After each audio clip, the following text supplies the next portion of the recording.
Hello, तो ये हमारा रिवीजन इन चुटकी सीरीज पॉलिनोमियल चैप्टर का हम चुटकियों में एक रिवीजन करेंगे, ब्रीफ रिवीजन क्लास 10 के लिए। तो जो हमारा पॉलिनोमियल चैप्टर है जब वो शुरू होता है तो आपने देखा होगा जो सबसे पहली एक्सरसाइज है, उस पहली एक्सरसाइज में क्या बना हुआ है? कर्व बना हुआ है। ये जो कर्व बना है ये किसका कर्व है? पॉलिनोमियल का कर्व है। This is the curve of a polynomial. और ये जो पॉलिनोमियल है, पहली एक्सरसाइज में बस इतना ही पूछा है कि इसके कितने जीरोज होंगे। तो जितनी जगह पे ये एक्स एक्सिस को कट कर रहा है इसके सिर्फ उतने जीरोज होंगे। तो इसके 1 2 3 4। तो ये जो पॉलिनोमियल जो हमने ड्रॉ कर रखा है यहाँ पे, इसके कितने जीरोज हैं? 4 जीरोज। बहुत ही सिंपल है, एक और ड्रॉ कर लेते हैं। यहाँ पे ये मैंने ड्रॉ कर दिया। ये जो कर्व है ये 1 2 3 प्लेसेस पे ये एक्स एक्सिस को कट कर रहा है। तो आपको इसमें करना क्या है? बस इतना ही करना है कि आप ये काउंट कर लीजिए कि एक्स एक्सिस को ये कर्व कितनी जगह पे कट कर रहा है। जितनी जगह पे कट करेगा इसके उतने जीरोज हो जाएंगे। तो ये जो पॉलिनोमियल है हमारा, इसके कितने जीरोज हैं? 3 जीरोज। अब आते हैं आगे वाली एक्सरसाइज पे।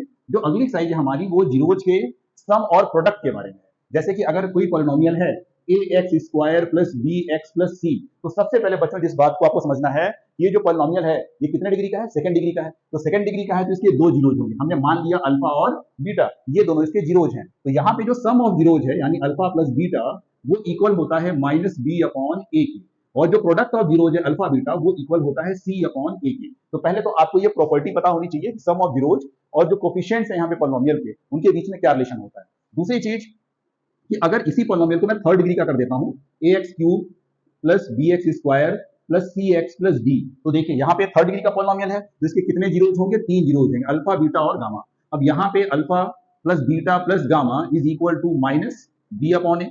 फिर alpha beta plus beta gamma plus alpha gamma is equal to C upon A. और अब तीन है, तीनों का प्रोडक्ट ले लेते हैं। Alpha beta gamma is equal to minus B upon A. तो यहाँ पे देखा, एक बार मैंने माइनस लिया है, फिर प्लस लिया है, फिर मैंने क्या लिया? माइनस लिया है।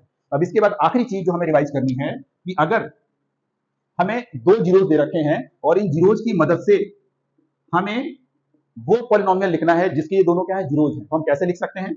X square minus alpha plus beta into x plus alpha beta. मतलब कहने का, अगर मान लीजिए कि जो अल्फा प्लस बीटा है, अगर इसका सम इसके बराबर है, एस के बराबर है, तो हम लिख सकते हैं minus S x plus P. तो ये जो पॉलिनोमियल चैप्टर था उसमें अगर इतना आपको अगर पता है इस चैप्टर में, तो आपको पूरा चैप्टर आता है। बस आपको प्रॉब्लम्स को प्रैक्टिस करना है, ठीक है।